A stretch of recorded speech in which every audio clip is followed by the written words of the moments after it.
కాలానుగుణంగా రాజకీయ పరంగా ఏమనుకుంటాడో ఆయన కృషి చేస్తూ మునుముందుకు సాగుతున్నటువంటి అపర చాణక్యుడు, రాజకీయ ధురంధరుడు నారా చంద్రబాబు నాయుడు గారికి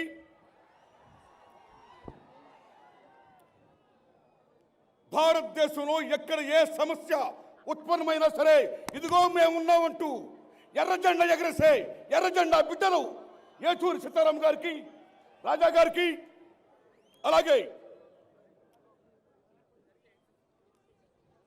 సామాజిక పరంగా ఏమైనా కావచ్చు, ఏ పార్టీ అయినా కావచ్చు, మనందరం కూడా అలాయి బలాయిగా ఉండాలి, ఈ భారత పుత్రులము సహోదరులు అంటూ తాడు చెప్పే బండారు దత్తాత్రేయ గారికి, అలాగే వేదిక నందుతున్నటువంటి పెద్దలు, మహానుభావులు, మహనీయులు, రాజకీయ పరంగా సినిమా రంగంలో ఉంటుంది అనేక మందికి, అలాగే S S S S Balakrishna garu, Ramarao గారు వేసే వేషాలన్నీ వేస్తూ తండ్రికి తగ్గ తనుడుగా నిరూపించుకుంటూ ఇంకా ఇదిగో నేనున్నాను అన్స్టాపుల్గా అఖండ అఖండ అఖండ బాలకృష్ణ గారికి నన్ను ఎంతో అభిమానంగా ఈ సభకు రమ్మని చెప్పిన మహనీయులు పెద్దలు శ్రీ రామకృష్ణ గారికి, ఓ ప్రేక్షక దేవుళ్ళారో, ఓ ఎన్టీఆర్ అభిమానులారో, మీ అందరికీ శిరస్సును దండం పెడుతున్నా. మిత్రులారా, ఎన్టీ రామారావు గారు విశ్వవిఖ్యాత నట సార్వభౌమ అని ఎందుకంటున్నారు? ఈ ప్రపంచంలో lord Lawrence Oliver, Stephen Boyd, చార్ల్టన్ Heston, SV Rangarao గారు, అక్కినేని నాగేశ్వరరావు గారు, శివాజీ గణేశన్, కన్నడ రాజ్ కుమార్, ఎందరో Dilip Kumar మహానటులుండగా why only NT Ramarao గారు విశ్వవిఖ్యాత నట సార్వభౌముడు?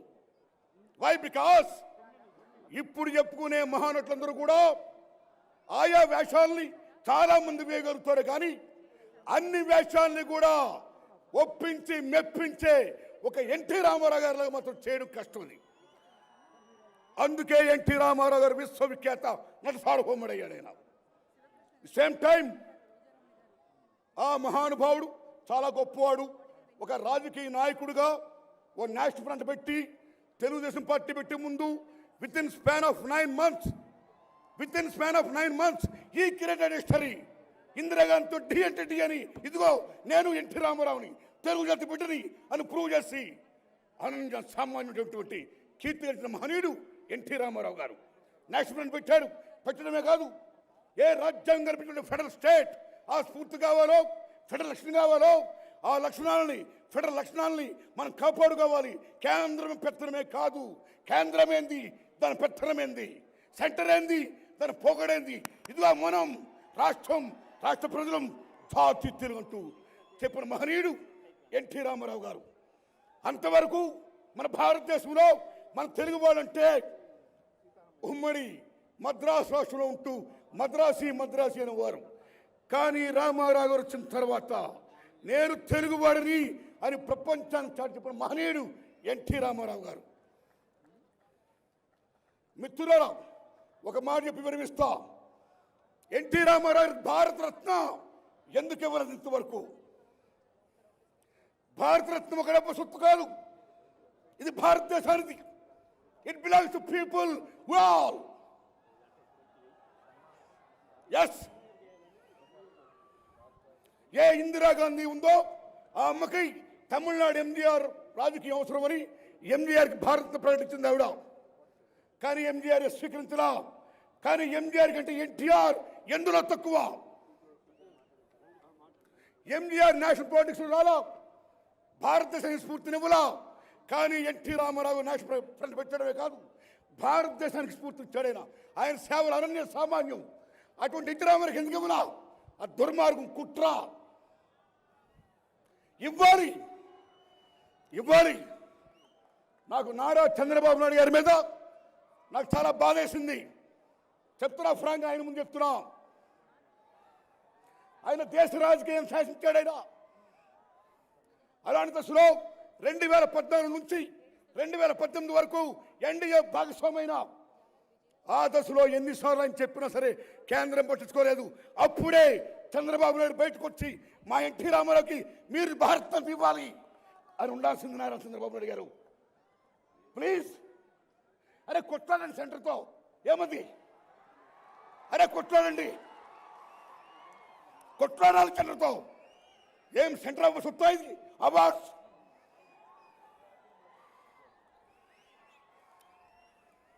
అమ్మ భువనేశ్వర్ దేవి గారు, మీరు ఈవేళ భారతీయ జాతీయ పార్టీలో ఉన్నారు, జనతా పార్టీ, శభాష్ ఉండండి. మీరు కూడా అడిగారు కానీ ఇవ్వలా. కేవలం 100 రూపాయల కాయిన్ బిళ్ళ మీద మాత్రం రామారావు బొమ్మేశారు. దానికి మీరు సంతృప్తి పడకండి అమ్మా. ప్రత్యేక ఆంధ్ర ఇస్తామని, ప్రత్యేక హోదా ఇవ్వాలా, సంతోషపడద్దాం. అందుకని భారతరత్న ఇవ్వాలి, ఆయన అర్హుడు. ఓ తమ్ముళ్ళారా, మీ అందరి ముందు నేను విజ్ఞప్తి చేస్తున్నా.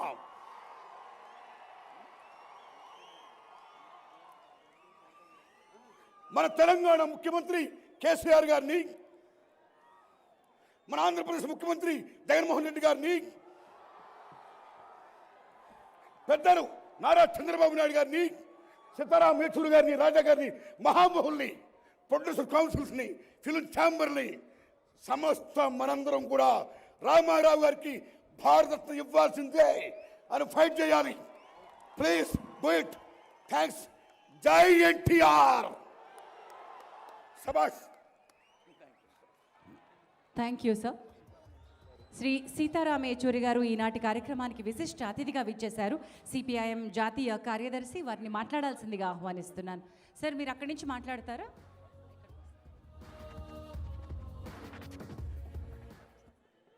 ఇక్కడ ఉన్న అందరికీ నా నమస్కారాలు. నారా చంద్రబాబు నాయుడు గారు, ఏంటిది మీకు జేజేలు కొడతారా?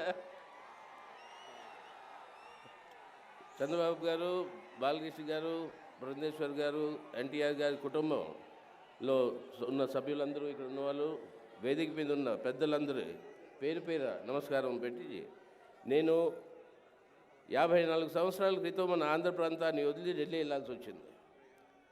తెలుగు వాడిని కనుక, తెలుగు మాతృభాష కనుక తెలుగులోనే మాట్లాడదాం అనుకున్నాను. కానీ మాకు అనుబంధం ఎన్టీఆర్ గారితో మా కుటుంబానికి చాలా దీర్ఘమైన సంబంధాలు, అనుబంధం ఉండేది. మా మేనమామ మోహన్ కందా గారు చైల్డ్ యాక్టర్గా ఎన్టీఆర్ గారి సినిమాల్లో అనేక పాత్రలు అందించాడు. మోహన్ కందా గారు ఉమ్మడి ఆంధ్రప్రదేశ్కి చీఫ్ సెక్రటరీగా రిటైర్ అయ్యాడు. దాని తర్వాత ఎన్టీఆర్ గారితో మా సంబంధాలు రాజకీయాలుగా నేను స్టూడెంట్గా ఉన్నప్పుడు 83లో ఆయన ప్రభుత్వాన్ని ఏ రకంగా నిరంకుశంగా రద్దు చేసిందో ఇందిరాగాంధీ గారు, దాని తర్వాత 153 తెలుగుదేశం ఎమ్మెల్యేలు ఢిల్లీకి వచ్చి మన ప్రెసిడెంట్ ఆఫ్ ఇండియా ముందర వాళ్ళు డెమాన్స్ట్రేషన్ చేసి, ఇది మెజారిటీ ఆంధ్ర అసెంబ్లీలో, ఈ మెజారిటీ ఎన్టీఆర్ గారి నాయకత్వంలో ఉంది, అలాంటి ప్రభుత్వాన్ని మీరు ఎలా డిస్మిస్ చేయగలరు అని చెప్పి ప్రెసిడెంట్ ఆఫ్ ఇండియాకి విజ్ఞప్తి ఇచ్చిన తర్వాత, అనేక మార్పుల తర్వాత ఆ ప్రభుత్వం మళ్ళీ తిరిగి వచ్చింది. ఆ రోజుల్లో ఢిల్లీలో విఠల్భాయ్ పటేల్ హౌస్ అనే స్థానంలో ఎంపీలకి చిన్న క్వార్టర్స్ ఉంటాయి. వాటిల్లో ఈ 153 ఎమ్మెల్యేని మా పార్టీ అక్కడ వాళ్ళందరినీ అక్కడ పెట్టి వాళ్ళకందరికీ చేయగలిగినంత సౌకర్యాలు చేసి తిరిగి పోట్లాడి దెబ్బలాడి ఈ ప్రభుత్వాన్ని మళ్ళీ పునఃస్థాపన జరిగింది. దాంతోపాటు ఆయన చైర్మన్గా ఉన్నారు నేషనల్ ఫ్రంట్కి. అప్పుడు చాలా రాజకీయ చర్చలు జరిగేవి. ఒక్క విషయం ఎన్టీఆర్ గురించి నేను నేర్చుకున్నది, అది వేరే సంగతి. నేను పెరుగుతున్నప్పుడల్లా చిన్నప్పటి నుంచి అసలు దేవుడు రూపం ఎలా ఉంటుందో అని ఆలోచిస్తే ఎన్టీఆర్ గారే గుర్తుకొస్తాడు. అలా పెరిగాం మేమంతా, మా తరం అంతా. కానీ ఆయన రాజకీయ రంగంలో నేర్చుకునేది ఈ రాజ్యాంగానికి, ప్రజాస్వామ్యానికి ఏ విధంగా కట్టుబడి ఉన్నాడు, అది ఒక గుణపాఠం ఇవాళ ఉన్న పరిస్థితుల్లో కూడా మనందరూ నేర్చుకోవాల్సింది. కేంద్ర ప్రభుత్వం రాష్ట్ర ప్రభుత్వాల మధ్యలో ఉన్న సంబంధాలు, ఫెడరలిజం గురించి ఆ రోజుల్లో జ్యోతి బసు గారితో, ఈఎంఎస్ నమోదీపాల్ గారితో, పెద్ద పెద్ద కమ్యూనిస్టు నాయకులతోటి కలిసి కాన్క్లేవ్లు చేయడం జరిగింది. విజయవాడలో ఎన్టీఆర్ గారి ఆధ్వర్యంలో కాన్క్లేవ్ జరిగింది. ఈ కృషి తర్వాతే ఆ సర్కారియా కమిషన్ అనే కమిషన్ ఏర్పడింది. దాని తర్వాత ఈ స్టేట్ రిలేషన్స్లో ఏ రకంగా ప్రజాస్వామ్య మార్పులు తీసుకురావాలో దాని గురించి చర్చ జరిగి ఆ చట్టాలు రావడం జరిగింది దేశంలో. రాజకీయ స్థాయిలో కూడా ఒక నటుడు కిందే కాదు, మన అందరికీ ప్రోత్సహించిన ఒక యాక్టర్ కిందే కాదు, రాజకీయ రంగంలో కూడా చాలా ప్రిన్సిపల్డ్ పాలిటిక్స్ని ఆయన అనుసరించి దానికి కట్టుబడి ఉండి ఆఖరి వరకు మన రాజ్యాంగాన్ని, ప్రజాస్వామ్య హక్కుల్ని, మన దేశంలో డెమోక్రసీని కాపాడడానికి ఆయన చేశారు కృషి. అందుకని ఇలాంటి ఈ శత జయంతి ఉత్సవాల్లో నన్ను ఆహ్వానించారు. దానికి నా కృతజ్ఞతలు, నా ధన్యవాదాలు. బాలకృష్ణ గారిని ఇంకా కొన్ని రోజుల్లో చూడాలనుకుంటున్నాను. కానీ మీరందరూ ప్రోత్సహిస్తే యాక్టింగ్ చేస్తాడేమో మరి. లేదట, రూల్డ్ అవుట లేదు. కానీ మాకు మాత్రం మా మెమరీలో ఆయన ఉంటారు, వాళ్ళ కుటుంబం ఉంటుంది. వాళ్ళందరికీ నేను నమస్కారాలు చెప్పుకుంటూ, మీ అందరికీ నమస్కారాలు చెప్పుకుంటూ నేను సెలవు తీసుకుంటున్నాను. నమస్కారం. Thank you sir, thank you so much for coming all the way. And ఇప్పుడు మరొక విశిష్ట అతిథి ఈనాటి కార్యక్రమానికి ప్రత్యేకంగా విచ్చేసిన శ్రీ రాజా గారు, డి రాజా గారు, సిపిఐ జాతీయ కార్యదర్శి, వారిని మాట్లాడాల్సిందిగా ఆహ్వానిస్తున్నాం. ఐ ఇన్వైట్ శ్రీ రాజా గారు, CPI national secretary, to speak.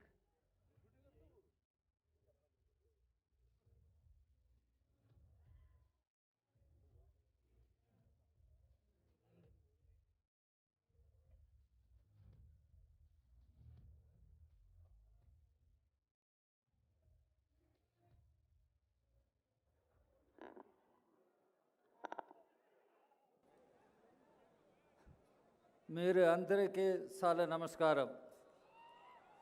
உங்கள் அனைவருக்கும் என்னுடைய அன்பு வணக்கங்கள். ரெஸ்பெக்டட் బండారు దత్తాత్రేయ గారు, రెస్పెక్టెడ్ చంద్రబాబు గారు, రెస్పెక్టెడ్ సీతారాం యెచూరి గారు, all leaders on the dais, friends, comrades. It gives me immense pleasure to join all of you to pay my tributes to one of the wonderful, legendary actors that country has ever produced, one of the most sensitive, humanist, and one of the most sensitive political leader that country has produced. Friends, comrades, I knew Mr. NTR as a legendary actor when I was a young boy, student. I saw one movie of NTR. It is not one movie of NTR alone. Shivaji Ganesan was also part of that movie. That movie, perhaps you must have seen, Karnan. Shivaji Ganesan has acted as Karnan. NTR has acted as Krishnan. After the war, Karnan is lying near the chariot. That time, Krishnan goes to get the Kavasa Kundalam of Karnan. There is a song. That song meant for Krishnan. What is that song? உள்ளத்தில் நல்ல உள்ளம் உறங்காது என்பது வல்லவன் வகுத்ததடா, கர்ணா வருவதை எதிர்கொள்ளடா. செஞ்சோற்று கடன் கழிக்க சேராத இடம் தேடி வஞ்சனையில் வீழ்ந்தாயடா கர்ணா, வருவதை எதிர்கொள்ளடா. தாய்க்கு நீ மகன் இல்லை, தம்பிக்கு அண்ணன் இல்லை, வீண் பழி ஏற்றாயடா கர்ணா, உன் பழியை நானும் ஏற்றேனடா கர்ணா. இதுதான் Krishnan. The song sung by Krishnan. Who was Krishnan? Who is Krishnan in that film? Great NTR. Shivaji Ganesan was Karnan. And that was the only cinema, only movie I saw of NTR. Even today, if somebody asks about NTR, immediately the image of Karnan will come to me. NTR going to Shivaji Ganesan saying, உள்ளத்தில் நல்ல உள்ளம் உறங்காது என்பது வல்லவன் வகுத்ததடா கர்ணா, வருவதை எதிர்கொள்ளடா. It was a wonderful acting of NTR. Wonderful acting. And I saw a great legendary artist in NTR. After that, I did not see any movie of NTR. Then I saw NTR as a political leader. As a political leader. NTR was a very sensitive political leader. NTR was very pro-people, pro-poor political leader. The emergence of NTR in Indian politics, people should understand. The politicians of today should understand. India is a diverse country. India is a composite culture.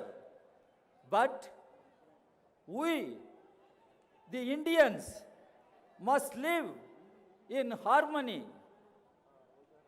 India must move forward as a nation, celebrating its diversities and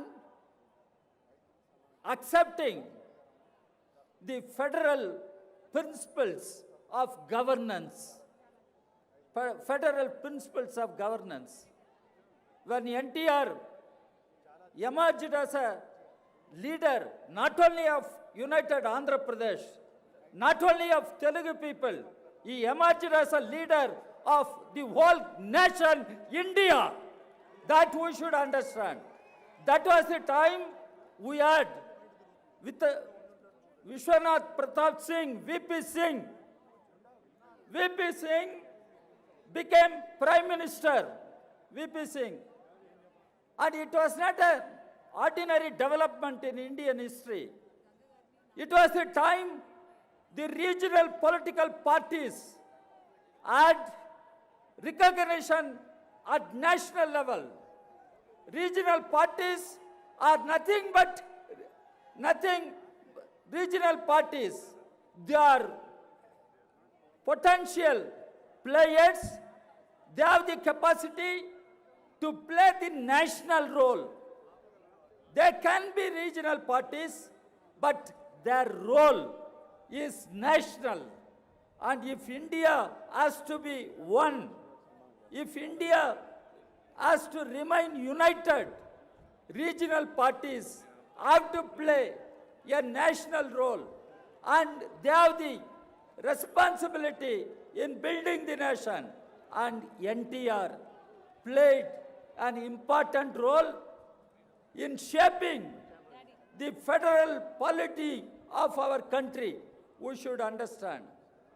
It was the time the question of social justice emerged as a critical question, and NTR was there upholding the principle of social justice. NTR became Chief Minister of the state, and how NTR ruled Andhra Pradesh, one should understand. NTR's poor policies, rice, 2 kilo rice for 1 rupee. NTR understood the pains, sorrows of the poor people. Our people, the poor people, want food. The poor people want work. The poor people want a roof above their head. NTR understood the sufferings of the poor people. He understood the agony of the poor people. That is why NTR tried to give a poor governance, poor rule in Andhra Pradesh that remains a kind of reference, that remains a kind of model. It is not a simple thing. People called him Yuga Purushudu. Yuga Purushudu. NTR was a Yuga Purushudu. NTR continues to be a Yuga Purushudu. And now we celebrate the centenary of NTR. And the NTR's legacy will remain forever. The NTR legacy will inspire the people of Andhra Pradesh, Telangana, and the Telugu people all over the country, and the people of India across the country. And on behalf of the Communist Party of India, I pay my tributes, I pay my respects, I pay my love to that Yuga Purushudu NTR. Thank you very much.